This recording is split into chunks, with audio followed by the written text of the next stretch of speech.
성부와 성자와 성령으로. 네. 오늘은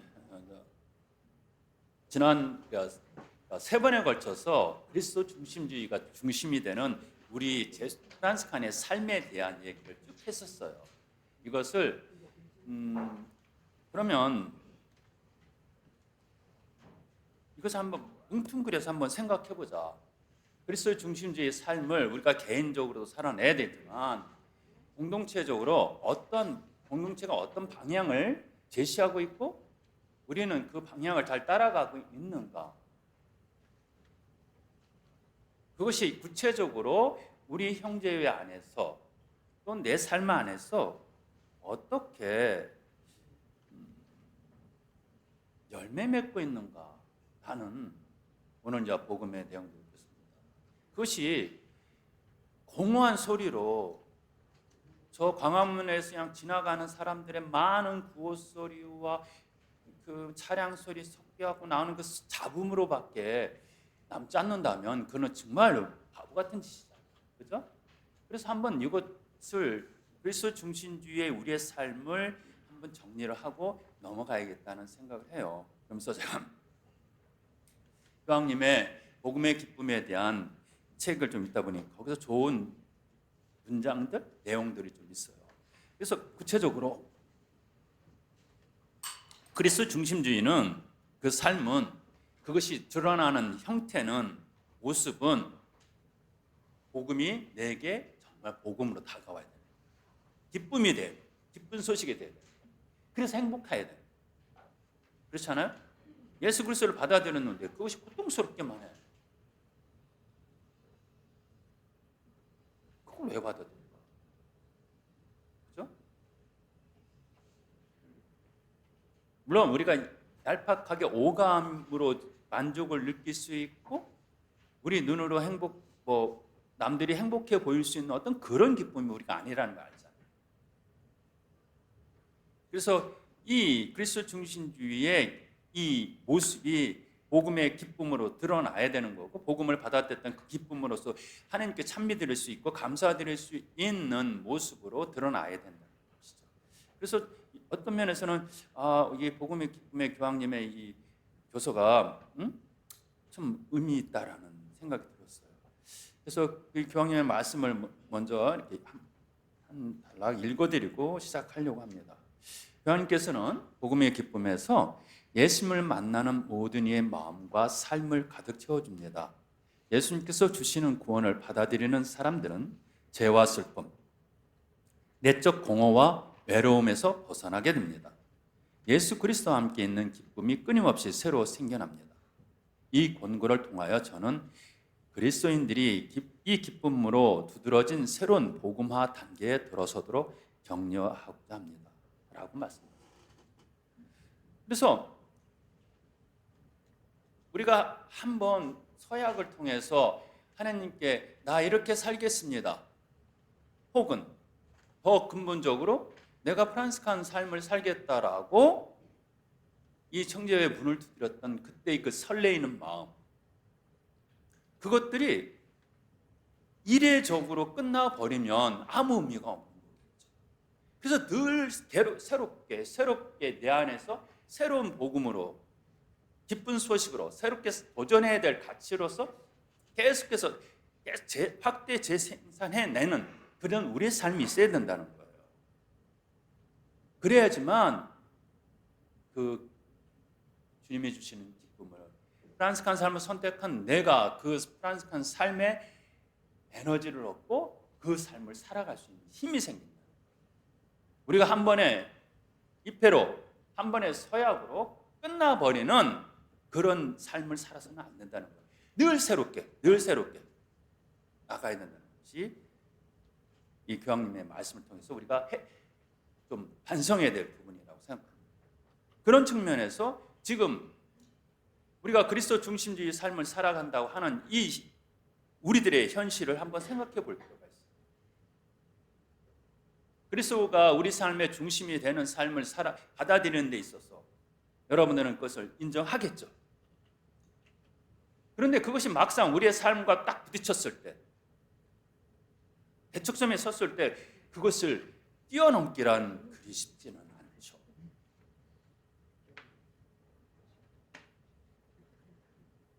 얼마 전에 요새는 저도 죄송합니다. 우리 아가씨들한테는 죄송한 얘기지만 제가 깜빡깜빡해요. 나이가 좀 있다 보니까. 그리고 누가 말씀해 주신 분이지만 한 번 심각하게 저한테 말씀하시는데 마태복음에서 가난한 사람은 행복하다 라는 그것이 정말 힘들다는 거예요. 그러면서 오히려 루카복음에 마음이 가난한 사람은 행복하다라는 것을 있어도 나눌 수 있는. 근데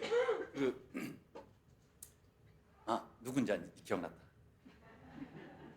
그분은 그거예요. 근데 우리가 보통 쓰는 단어들 속에서 우리가 비록 가난하지만 마음은 풍요로운 삶을 살자라고 하는데 그렇게 얘기 하잖아요. 근데 이분은 마음이 가난한 사람은 행복하다고 그러니 이건 우리가 일상적으로 아는 것과 반대되는 뜻 아니냐고 그런 얘기를 하면서 본인은 삶도 가난하지만 마음도 가난한 것 같다. 그러니까 그야말로 이렇게 우리가 흔히 말하는 풍요로움이 없는 것 같다. 그래서 이 복음 자체가 또 다른 측면에서 나를 힘들게 한다는 말씀을 하시더라고요. 여러분들 참 많이 이렇게 생각하신 것 같아요. 그래서 루카복음에서 말하는 마음이 가난한 사람들이나 마태복음에서 가난한 사람들이나 그것은 어떤 면에서 약간의 차이는 있지만 근본적으로 가난한 사람이에요. 물질적으로나 마음으로. 자금이에요. 그러니까 루카복음에서 말하는 작은 사람, 소유욕이 없는 사람들을 말하는.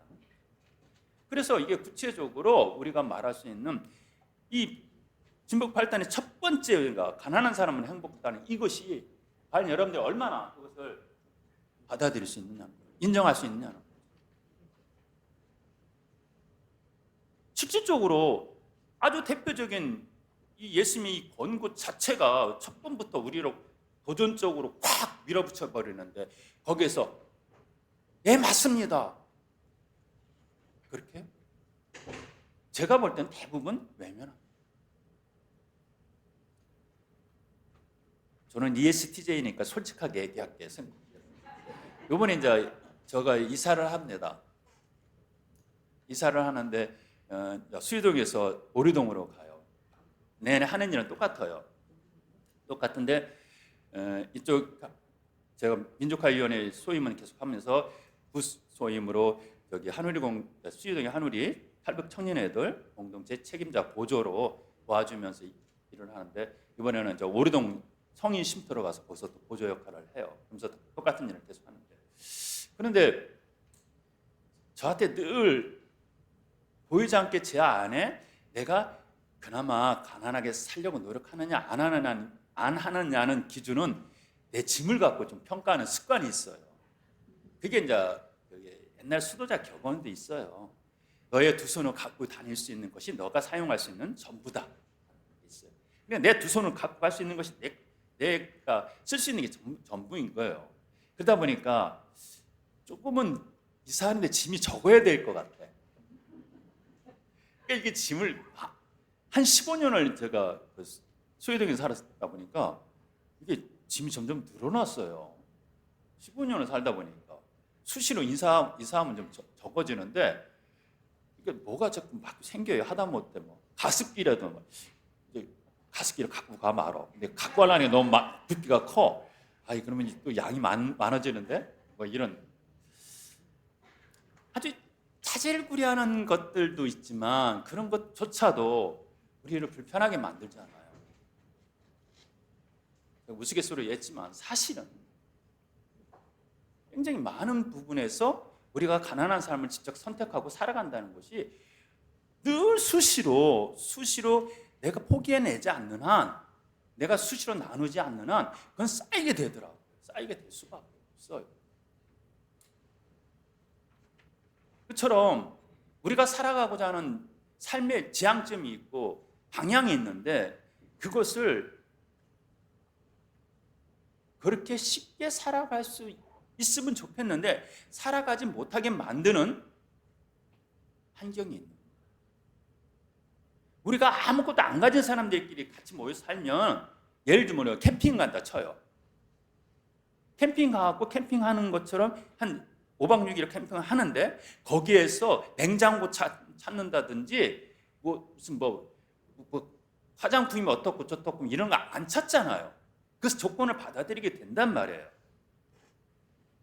그 상황을 받아들이게 된단 말이에요. 그래서 그 상황이에요. 그런데 내가 호캉스를 갔는데 호캉스 가고 거기에서 캠핑하겠다고 그러면 바보 같은 사람이 있겠죠. 또. 그와처럼 우리가 살아가는 환경이 우리를 굉장히 많이 영향을 주게 돼요. 그래서 그 영향을 주는 그것에 대한 성찰도 있어야 되겠죠. 그리고 영향을 받을 수밖에 없고요. 우리 제가 이렇게 하는 어떤 이제 아이가 고3이에요. 그런데 늘 저기가 우리나라 교육 제도에 대한 문제점, 아이들 양육에 대한 문제점을 교육계통에서 일하는 사람이니까 얘기를 수시로 해요. 근데 아이가 고3이 되다 보니까 모임을 하다가도 어쨌든 본인이 고백한 거예요. 저도 한번 봤지만 시부님 저 먼저 일었을게요. 아니 왜? 한 잔 더 하고 와요. 그런데 안 했네요.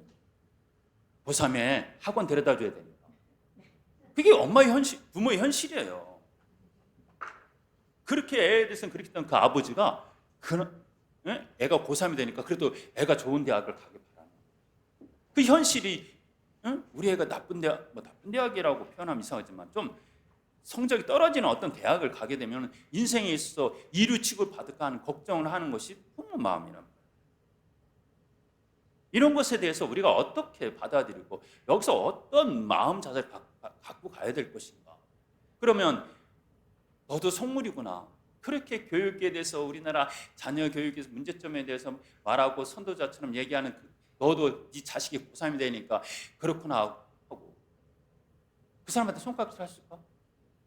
또 그렇게 생각하는 그 스스로가 나도 속물이구나 하고 좌절하고 살아가야 될까?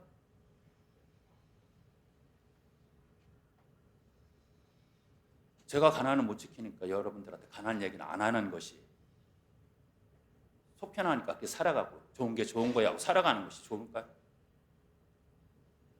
그건 아니거든요. 분명히 우리가 선택했던 하느님께 바랐던 그 은총이라는 게 있고 그 은총을 주십시오 하고 기도도 하고 있고 살아가려면 몸부림도 치고 있는 것이 또한 우리의 현실이죠. 완벽하게 무엇을 만들어내자 복음과 일치된 삶을 살아가자라고 우리는 얘기할 수는 있지만 그게 못 살아가는 우리의 현실 또한 우리가 인정해야 돼요. 얼마 전에 어떤 세미나에 참석을 했어요. 그래서 미디어 문화에 대한 어떤 진단과 방향이라는 것도 그런 거예요. 그래서 그걸 왜 제가 제목만 보고 별로 그 세미나에 참석을 했는데 어느 순간부터 저도 이렇게 유튜브를 보는데 하루에 1시간 정도 보더라고요. 평균적으로. 불어나 자면서 이렇게 보고 뭐 찾으려고도 보고 그래서 이렇게 내 휴대폰에 보면은 이렇게 쓴 시간이 나오는데 평균 이렇게 나오더라고요. 이것이 나를 얼마나 지배하고 있는가 하는 생각이 들더라고요. 물론 제 스스로는 양질의 것만 선택한다고 하지만 그게 안 되더라고요. 어떨 때 보면 뭐를 찾는데 뭐가 떠. 이거 재밌겠는데? 그럼 보다 보면 넘어간단 말이에요. 그렇죠? 네. 아무튼 그래서 미디어에 대한 이 문제점에 대해서 내가 깨어있지 않으면 내가 바보가 될 수도 있겠다는 생각 때문에 했어요. 근데 제가 그 세미나를 참석해갖고 더 놀랐어요. 더 놀랬다고 그 표현이 막 부정적인 뜻은 아니에요. 어떤 토론이 있었는데 제가 우리 집 아이에게 지금 그 아이는 그 아이가 와갖고 그 런닝맨을 그렇게 좋아해요. 런닝맨이 그렇게 재밌대요. 막 그래갖고 막 깔깔깔 웃고 약간 이제 한국말이 좀 튀고 기가 튀니까 이제 막 그런 막 이렇게 뭐랄까 막 사기치고 막 런닝맨이라는 거 아세요? 네. 아십니까? 모르는지. 거기에는 그 개그맨이나 같은 이런 사람들이 나와갖고 막 이기기 위해서 막 서로 사기도 치고 막 별거 다 해요. 편법도 쓰고. 그래서 막 그걸 보고 깔깔 웃고 막 그러는 거예요. 그런 프로그램이 계속 좋아요. 그래서 내가 어느 날 이 아이를 붙잡고 그랬어요. 야, 나는 런닝맨도 재미는 있을지 모르겠지만 런닝맨이 주는 부정적인 것도 있는 것 같다. 그렇게 속이고 싸우고 남을 이용해서 내가 더 좋은 것을 차지하고 하는 그런 것보다 차라리 정글의 법칙 같은 거 보면 안 될까?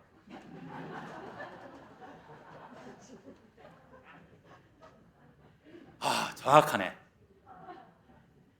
여러분들이 웃은 이 모습이 그 세미나에서 정확하게 나타났어요. 아, 저 꼰대.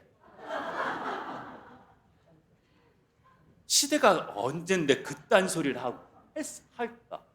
나보고 어리석다는 표정인 거예요.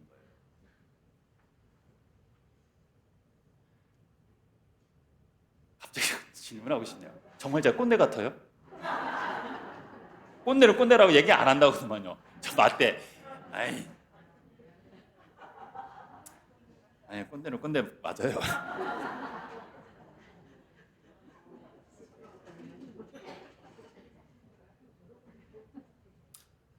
그리고 제가 이런 말을 하는 것이 얼마나 바보 같은 생각을 하는 시대에 동떨어진 사람인가 하는. 그래도 이제 이 질문했으니 이 교수는 답을 줘야 되잖아요. 상대가 신부잖아요. 그러니까 그래도 나름대로 이제 이해를 하고 말을 하는데도 그냥 솔직하게 아이고 신부님이니까 그딴 소리나 하죠. 이렇게 얘기를 해보면 차라리 편하겠는데 여러분 인정하는 것 같기도 하고 결국은 제가 왜 이 얘기를 하냐면요. 그렇게 우리가 살아가. 그렇게 살아가. 내가 그렇게 살아가요. 그러다 보니 자꾸 타협이 되는 거예요. 자꾸 타협이 되고 타협되다 보니 어느 순간에 내가 내 삶에 적어도 이것은 지켜야겠다는 그 기준들이 점점 무뎌져 버렸어요. 그래서 처음에 내가 생각했던 이 기준을 다시 옮겨놓으니까 가려니까 너무 힘든 거야. 너무 힘든 거야. 제가 짐을 싸면 내일 저는 늦게 가게 돼요. 내일 짐을 이동했는데 짐을 다 싸놨죠. 그래서 싸놓은 짐들 보면서도 그래요. 분명히 많아졌어요. 15년 전보다. 그래도 적어요. 사실 저는. 그게 이제 늘 이렇게 기준이 되다 보니까 조심해요. 그러면서도 그런 생각이 드는 거예요. 차라리 이게 위선인가? 짐 싸놓은 거 보고 우리 형제가 들고 형제님 참 짐이 없네요. 그래요. 그 소리가 듣기도 좀 한편으로는 내가 위선 같다는 생각이 들어요. 왜 그러냐면 짐 싸면서 내가 생각했잖아요. 아까도. 이 가습기를 가져가가 말어. 내가 쓰던 편한 이 이불을 가져가 말어. 그런 것들이 자동적으로 생각나면서 솔직하게 가져가는 게 편해요. 짐 많다고 해도 형님 짐이 많네요. 이사하는 짐이. 그래도 내가 당장 필요한 거고 내가 익숙한 거고 내가 좋은 거니까 그게 솔직한데 그러니까 이건 위선이 아닌가? 얘기가 너무 서론이 굉장히 길어졌는데 그게 우리 현실이잖아요. 그러다 보니 그런 현실들이 자꾸 우리를 불편하게 만들어요. 그러니까 어떨 때는 그냥 그런 생각 들어요. 나 이런 잘못된 어떤 생각, 자꾸 예수님을 비켜가고 싶은 나를 차라리 십자가의 길에서 시몬처럼 어느 날 느닷없이 재수없게 붙잡혀왔고, 사실 시몬은 재수없게 붙잡힌 거잖아요. 그리고 십자가 지지만 그게 또한 주님의 은총이 되잖아요. 자기 의도와 상관없이 예수님 십자가를 함께 걸어가는 정말 은총 받잖아요. 차라리 그런 식으로 시몬처럼 재수없기라도 한번 해주셔갖고 나를 확 바꾸시면 안 돼요. 억지로라도 확 고꾸라뜨려 하고. 그런데 현실은 그렇지 않잖아요. 그래서 이런 현실과 우리가 살아내려고자 하는 이 그리스도 중심적인 이 삶이 정말 심각하게 부딪히게 돼요.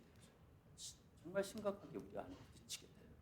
그런데 여기서 더 큰 것은 제가 런닝맨하고 장거리 법칙에 대한 이야기를 하면서 많은 여러분들도 그렇고 우리 솔직한 거예요, 사실. 그런 느낌이에요. 이런 노력이 꼰대 같은 짓인가? 현실이 그렇지 않은데 저 속없는 수도자, 저 속없는 신부, 우리가 살아가는 현실에 대한 모르고 지 입에 그냥 편안하게 밥 들어가고 먹을 거 다 있으니까 저렇게 말하지. 자식 새끼 없으니까 특히 저렇게 편하게 너도 새끼나 봐라.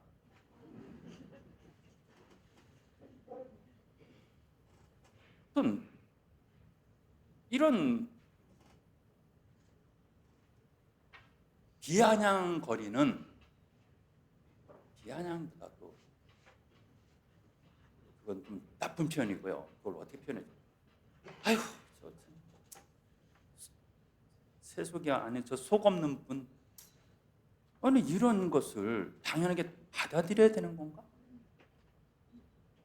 그냥 인정하고 그래 하고 넘어가야 되는 건가? 이것이 이제 솔직한 제 마음. 여러분들에게 그리스도 중심주의 삶에 대해서 지금 어떻게 설명하고 어떻게 살아내도록 말씀을 드려야 될까라는 것을 계속해서 준비하면서도 그 마음인 거예요. 살아봅시다 하고 얘기를 해야 되는 것이 원칙이에요. 결과적으로 그렇게 말할 거예요, 저도. 그런데 한편으로는 또 속없는 소리를 하시는 신부님으로 비춰질까?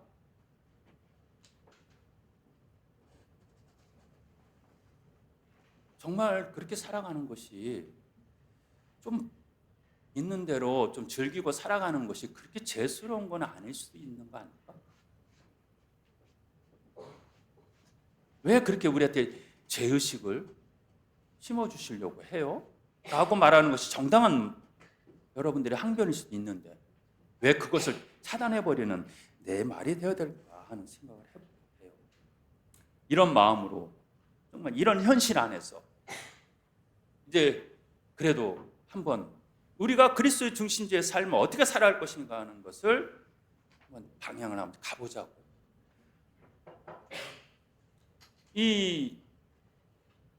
그런데 이제 이것을 말씀드리면서 개별적으로 여러분들이 어떻게 노력하고 어떤 마음 자세로 함께 갑시다라고 말씀드리기도 하겠지만 우리는 형제적 공동체를 이루고 살잖아요. 그래서 형제차라고 표현해요. 이제 형제차는 단어를 다 이해하실 테니까 이제 계속 형제차는 말을 쓰겠습니다.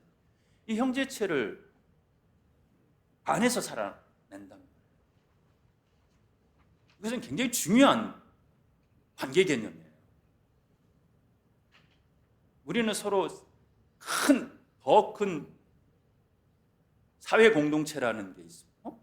거기서 영향을 받지만 좀 더 좁혀놓으면 어떤 면에서 우리한테 실질적으로 더 내면의 세계에 영향을 줄 수 있는 것은 이 형제체. 적어도 이 시간만큼, 적어도 내가 프란스칸 삶의 어떤 행사에 참여하고 어떤 과정들을 수행하는 과정들 속에서는 이 형제체가 주는 것이 굉장히 영향이 커요. 그래서 이 사회 공동체라는 이 거대한 영향을 주는 이 세력을 이것이 좀 막아내기 거북스럽다 한다면 이것을 좀 더 막아내기 쉽게 해주는 것이 형제체. 그래서 우리가 공동체를 이루고 형제를 이루고 형제라는 말을 사용하면서 함께 살아가는 거예요. 그래서 여기에 제가 초점을 맞춰서 좀 얘기를 하고자 합니다.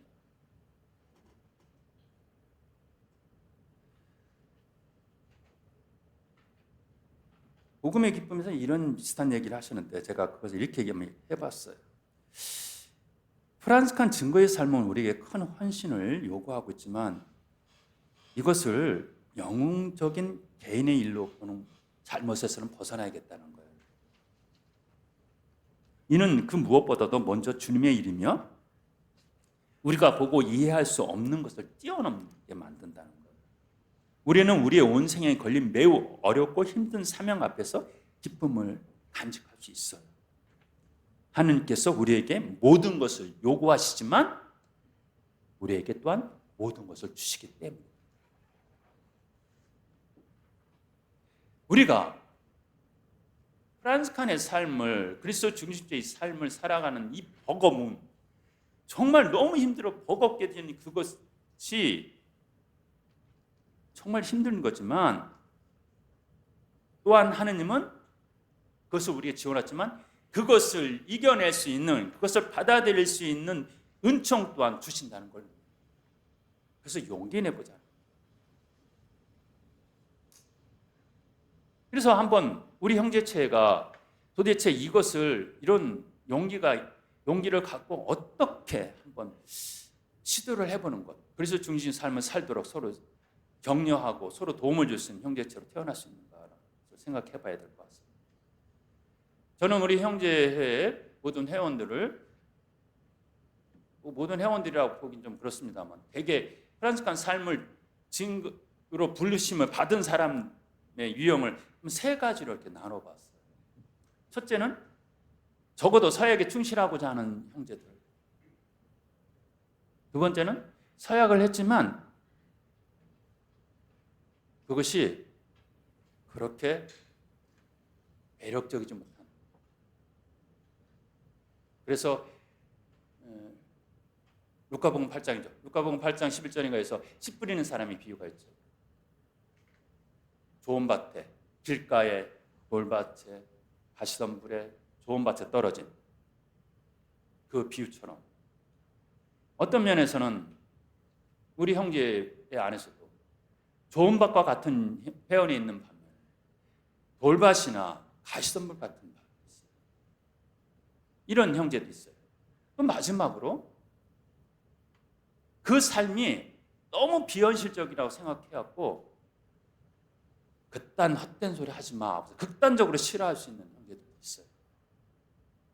프란스칸 삶을 살아간다는 것 자체를 적어도 프란스칸이라는 신분을 가진 사람이 대놓고 말하지는 않지만 그의 삶에 있어서 그것이 극단적으로 드러나는 경우들이 있어요.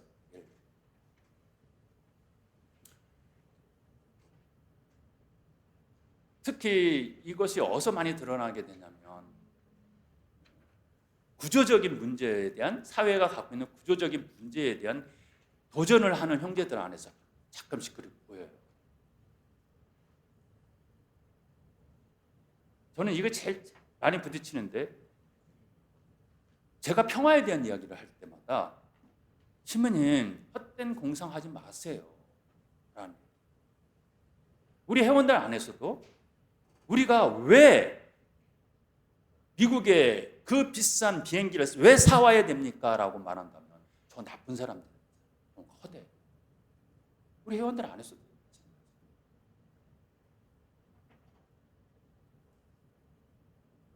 그 비행기 하나 덜 사면 해결할 수 있는, 우리 세모녀 그 사건, 그거 그 한 대만 안 사도 해결할 수 있는 그 금액이, 돈이, 재정이 확보가 되는데 그게 뻔한데 그 얘기를 할 때 저는 빨갱이가 되고, 우리 프란스칸에도 그렇잖아요.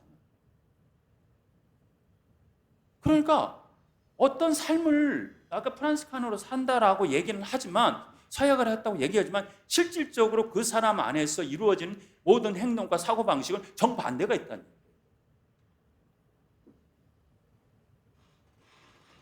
성프란스코라면 그 비행기를 살까요? 가난한 이들에게 그것을 나눌까요? 명확하잖아요. 근데 명확하게 반대를 한단 말이에요. 비행기 사야 된다고. 나를 지키기 위해서. 이것이 현실이에요. 이렇게 세 분류의 우리 회원들을 생각해 봤어요. 나는 어디에 속해 있는가? 제가 볼 때도 대부분 두 번째, 서약을 했어. 가치는 알아. 그러나 현실에 부딪혀갖고 이러지도 못하고 저러지도 못할 것이 우리 회원들이 아닐까 하는 생각을 해봐요. 그런데 문제는 이 세 부류의 사람들이 주는 형제에 한해서의 영향들이에요. 이것에 대해서 우리도 생각을 해야 돼요. 제가 어떤 형제랑 한번 살았는데 이 형제는 굉장히 기도 생활을 열성적으로 해요. 열성적으로 해갖고 한 번은 저보고 그러는 거예요. 내가 자기 진짜 하루에 내가 봐도 이 형제는 못해도 한 2시간 정도는 성취의 조배하는 것 같아요. 그렇게 기도를 열심히 해요. 부럽죠. 그런데 제가 사는 공동체가 경당이 시끄러운 곳에 위치해 있어요. 바로 지하실에 있는데 바로 위에가 식당이에요. 그러다 보니까 주방이고 그러니까 아이들도 수시로 왔다 갔다 하면서 막 소리를 내요. 그래갖고 막 좀 힘들어 하더라고요. 그래서 제가 그랬어요. 사실은 내 방이 기도방으로는 정말 맞는데, 그러니까 이 형제가 차마 말을 못하고 있다. 잘 됐다 싶은 거야. 형제님, 그럼 그거 기도방을 해요. 그리고 형제님 내 방 쓰고 내가 지하실 내려갈게요. 근데 그 지하실은 살 수 있는 공간이 아니거든요. 저는 좀 합리적인 생각을 하는 편이거든요. 거기서는 하루 종일 생활을 자체가 안 돼요. 빚 자체가 안 들어오는데 강제로 공기 순환하는 구조인데. 그런데 그것이 저한테 계속해서 방향이 되는 거예요. 현실적으로 안 되지. 말을 했지만, 야, 어떻게 가능해? 그렇게 말은 했지만 계속해서 맞아. 기도를 할 수 있는 환경이 우리 공동체가 이 형제한테 제공해 줘야 돼. 그러기 위해서는 이것을 바꿀 수 있는 방법을 계속 찾아내야 돼. 찾아내지 못하도록 미안한 거예요. 이렇게 영향을 줘요. 그래서 서약에 충실하고 살아가는 형제들이 이런 식으로 영향을 준단 말이에요. 그것을 살아내지 못한다 할지라도. 그래서 이런 형제에 대해서 적어도 우리 형제체는, 형제를 비롯한 우리 형제체는 그것을 충족시켜 주려고 노력을 하고 있는가라는 것도 한번 생각해 봐요. 그렇죠? 이건 좀 더 구체적으로 가는 거예요. 서약은 했지만 그 삶을 현실적으로 어떻게 살아갈 수 있겠어? 라고 생각하는 분들은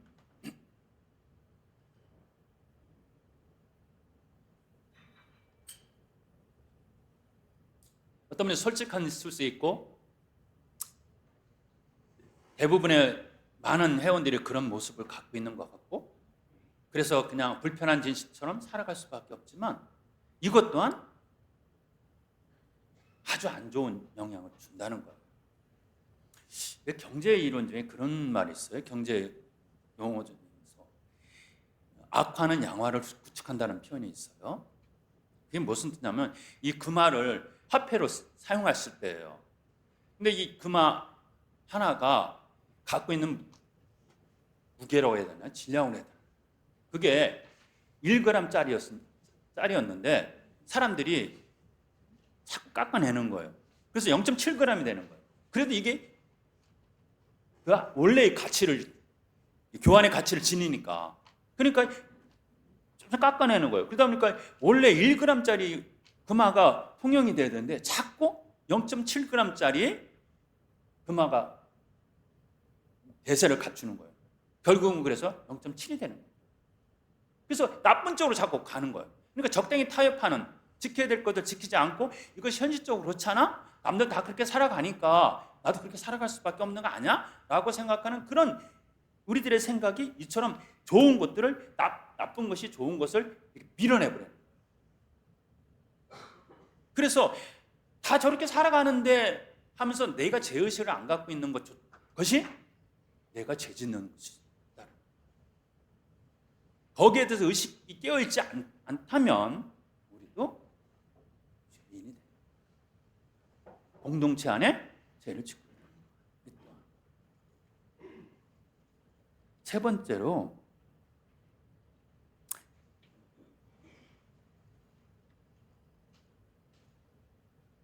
불안한 삶에 대해서 아주 명시적으로 거부하는 어떤 행동이 이루어졌을 때, 이건 막 부정할 수 없이 정확하게 형제체에 악영을 주죠. 그러면 이 사람들 어떻게 끌어안을 것인가? 라는 얘기를 할 수 있는데, 저는 최근에 책을 하나 읽다가 포기할 줄 아는 삶에 대한 그 내용이에요.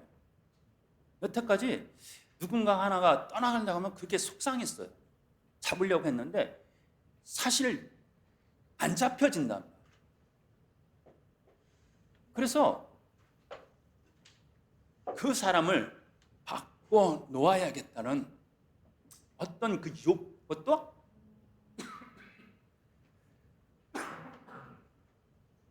그것 또한 나의 욕심이다.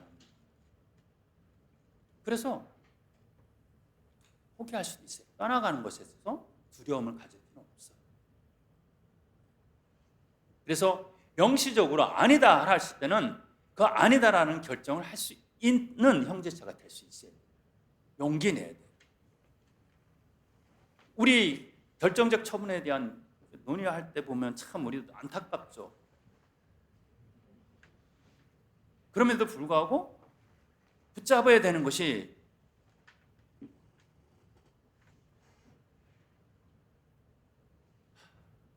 정의도 아니고 사랑도 아니고 뭔지 모르겠어요. 그것이 우리가 해야 될 일인가?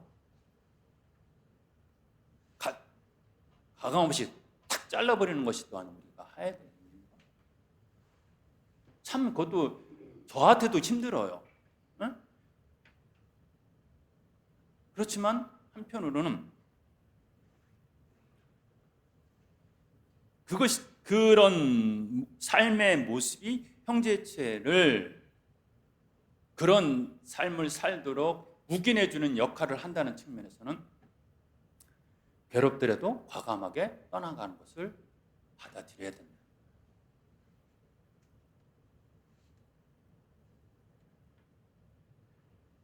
복음은 그래서 다시 한번 우리 삶에 대해서 다시 한번 생각해 봅시다라는 얘기를 자꾸 하게 될 수밖에 없는, 이 주제를 또 얘기할 수밖에 없는 것인데요.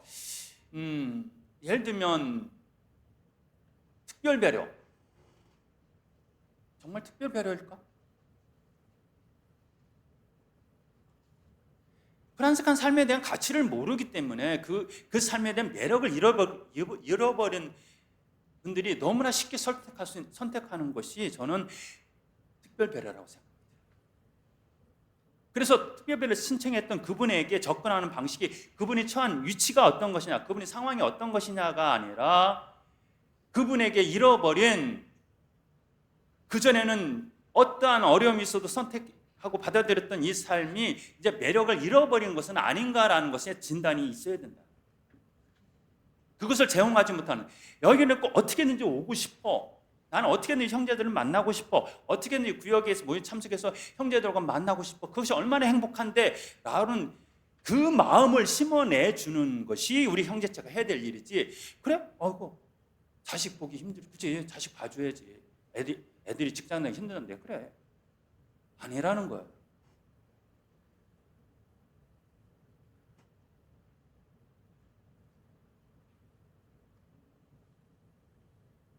새로운 삶은 희생 없으면 안 돼요.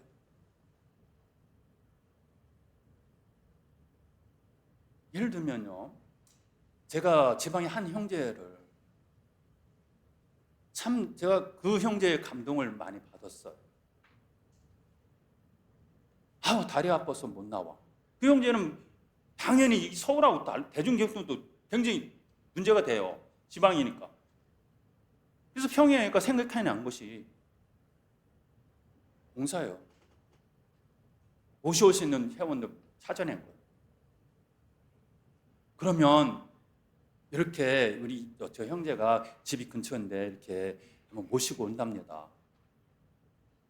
그리고 어떤 그런 것도 잘 못하는 형제들은 저기 차를 택시를 하고 우리 4명이 가면 이렇게 하니까 돈을 좀만 더 붙이면 되니까 이렇게 택시를 성당에서 만나고 택시 타고 형제 갑시다. 거기는 제가 광주예요. 광주를 말합니다. 장성 시골까지 들어와야 돼요. 그러다 보니 이게 대중교통도 안 되고 그래요. 그러니까 그분들이 모였어요. 그래갖고 택시 타고 오는 거예요. 이런 식의 어떤 노력들. 그래서 그분이 정말 그러니까 그걸 핑계로 좀 편안하게 형제 안 나오고 살고 싶은 그 사람의 마음을 이해 못 해주는 잔인한 선택 방법이라고 생각할지 모르지만 저는 아니라고 생각합니다. 다시 일깨워주는 거예요. 그렇게 우리가 쉽게 포기할 수 있는 삶이 아니잖아요. 그렇게 쉽게 포기하려고 하는 게 약속한 거 아니잖아요. 도와줄 테니까 그 약속 다시 한번 지키려고 해보세요. 애 때문에요? 그 형제가 한 방법이 또 하나 있어요. 애들을 다 데리고 와요. 형제. 장성이랑 특이한 구조가 지역적이 있지만 애들 다 데려와요. 그랬고 초기 양성반 이 엄마들이 애 걱정은 안 해요. 왜? 우리 어른들이 다 봐주니까. 데리고 놀아주니까. 근데 이것이 좀 세월이 지나니까 애들끼리 친해졌어요. 당연히 그때 오빠, 누나, 동생 다 만나는 날이야. 애들이 데리고 같이 놀아요. 그래갖고 잔디밭 나가서 계속 놀고 엄마들은 다 교육 받아요. 이런 방법을 찾아내고 이런 방법을 형제체가 제시해 주는 것.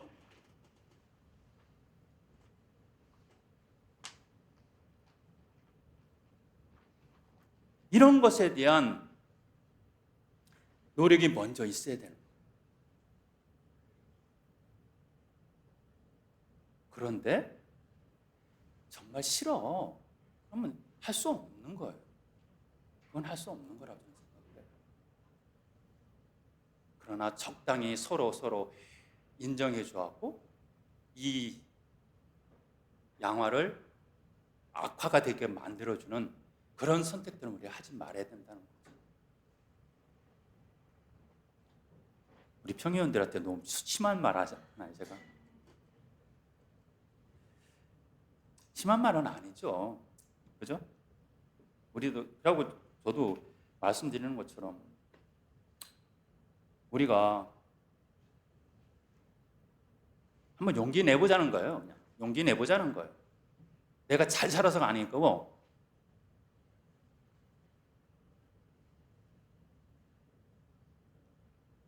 그냥 저지른 김에 하나 더 말씀드리면 우리 청회할 때마다 참 청회하는 모습 볼 때마다 참 저는 힘들어요. 변해도 너무 변했어요.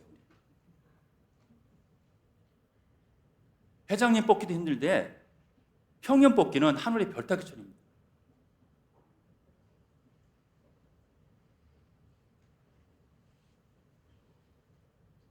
그래서 어떤 때는 뭔가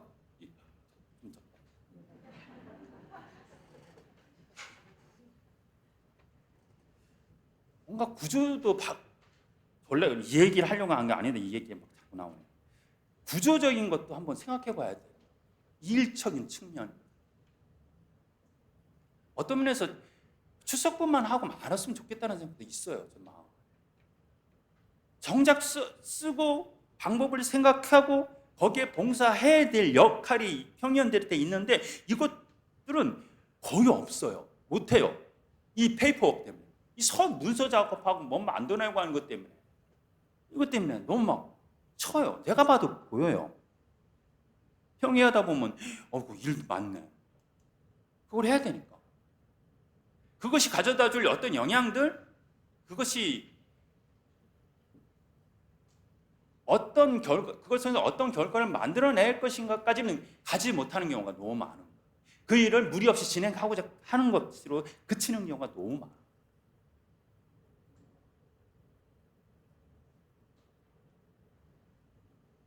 그래서 교황님이 복음교회에서 이런 얘기를 해요. 우리는 늘 이렇게 해왔습니다 라고 말하지 맙시다.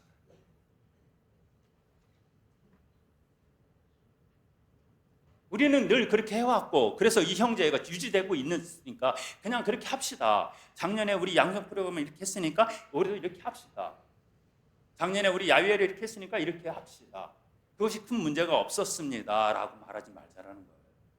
그것이 지향하고 있는 목표를 우리가 달성해냈는지, 하고 있는지, 못하고 있다면 어떤 모양을 보강해야 되는지, 그래서 그것을 통해서 우리 회원들이 서약에 대한 다시 한번 하나님께 드릴 수 있는 그 용기를 북돋아 줄 수 있느냐 없느냐는 것, 즉 그 기준이 돼야 되고 거기에까지 봉사자들의 여력이 미쳐야 되는데 이 여력들이 거기까지 갈 수 없게 만드는 이 구조들,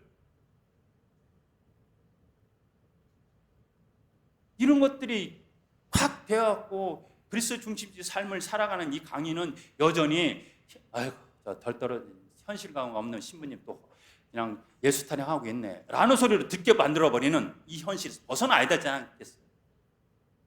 이 현실에서 벗어나야 되는 거예요.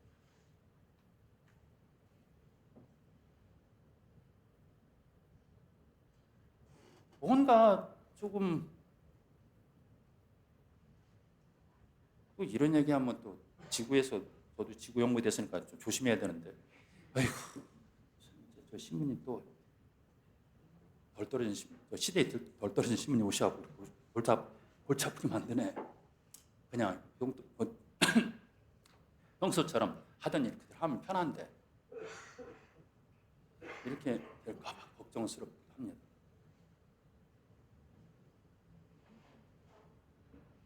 그러나 제 말에 저도 책임을 져야 하기 때문에 저 스스로에게도 하는 얘기예요. 영보로서 그런 역할을 못하고 있지 않습니까? 그런 반성을 난 하면서 말씀드립니다.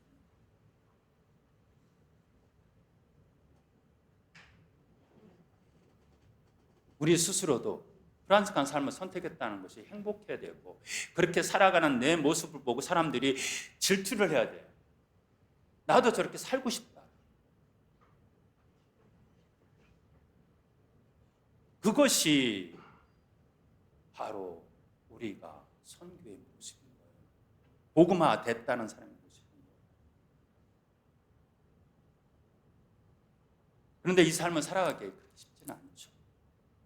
우리가 완벽하게 프란스칸 삶을 살아내고자 용기를 내지만 그게 잘 안 됩니다. 그런 용기를 낼 때마다 우리가 져야 될 십자가의 무게는 점점 무거워지는 것이 당연한 거예요.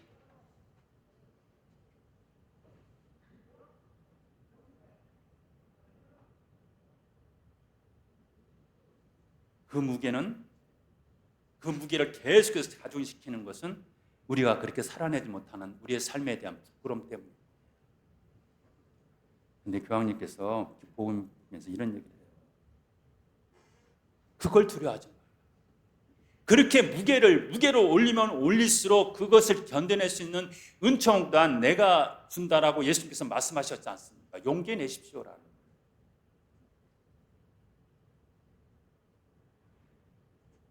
1코린토 9장에서 이와 같이 증거하고자 하는 그 내용이 바로 말씀 이 내용입니다. 너희가 무엇인가 하려고 할 때 그것이 너에게 부담을 주고 힘들게 한다 할지라도 두려워하지 마라. 그것은 하느님께서 거기에 맞는 은총도 주신다는 거예요. 약한 사람, 전능하신 하느님께서 우리가 똑같은 인간이 되어서 우리 가운데 오신 이유가 뭐냐는 거예요. 사도 바울이 이렇게 말씀하시죠. 뭐라고 보겠어요? 그 전지전능한 힘으로 한꺼번에 로봇처럼 우리 싹 컴퓨터 프로그램 바꾸듯이 싹 바꾸면 끝나버릴 수 있는 간단한 방법을 선택하지 않으신 이유가 뭘까요? 왜 우리랑 똑같이 되었고 똑같은 고통을 받으시고 똑같이 치욕을 받으시는, 혹시 똑같이 덜 떨어진 사람이라는 손가락질을 받는 그 삶을 왜 예수님께서 선택하셨냐는 거예요.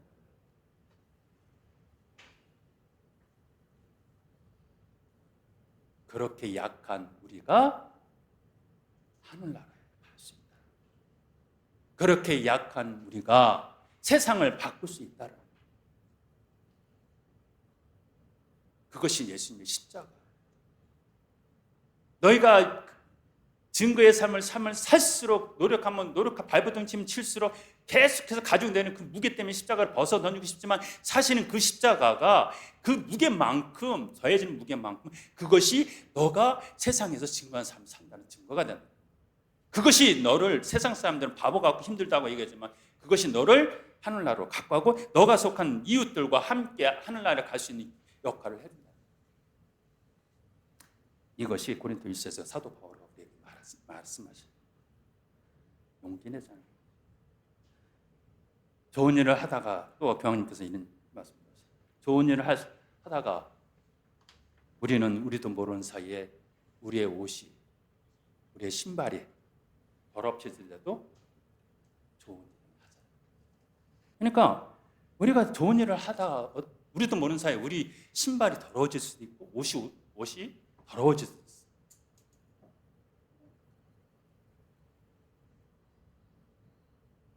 그렇다고 그것이 더러움이 아니라 좋음의 상징이라고 생각을 바꾸자고 교황님께서는 얘기하시는 거거든요. 그러면서 한 발 더 나아가서 이제 이렇게 저는 말씀드리고 싶어요. 여기에서 가장 중요한 것은 우리가 함께 살아가는 형제라는 것을 잊지 않는 거예요. 굉장히 중요해요. 내가 이렇게 생각하고 있어. 이렇게 삽시다.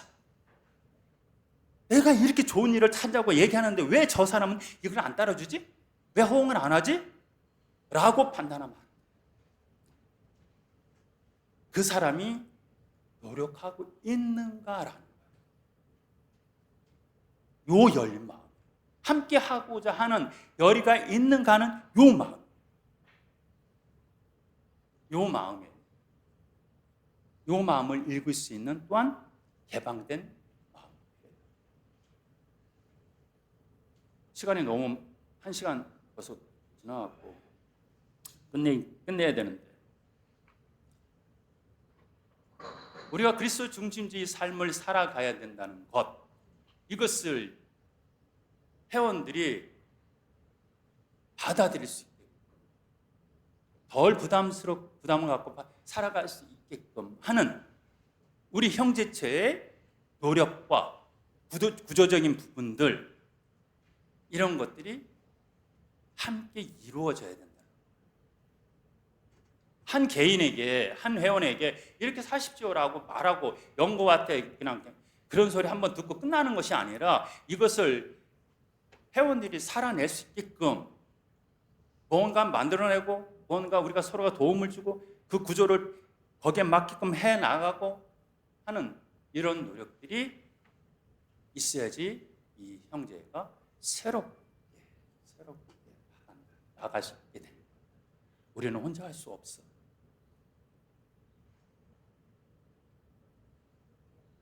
우리는 서로 도와야 해요.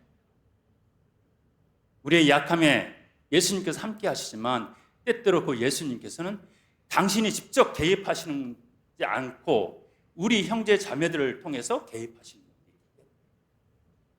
우리 형제 자매를 통해서 하나님께서 나를 통해서 저 형제를 도우라고 하나님께서 말씀을 건네오시습니다. 여기에 이것을 깨달을 수 있는 것은 열린 마음이 있을 때 그래서 덤으로 열린 마음을 가진 우리 형제가 되도록 해야 되는 것 말씀드리고 싶습니다. 이상 마치도록 하겠습니다.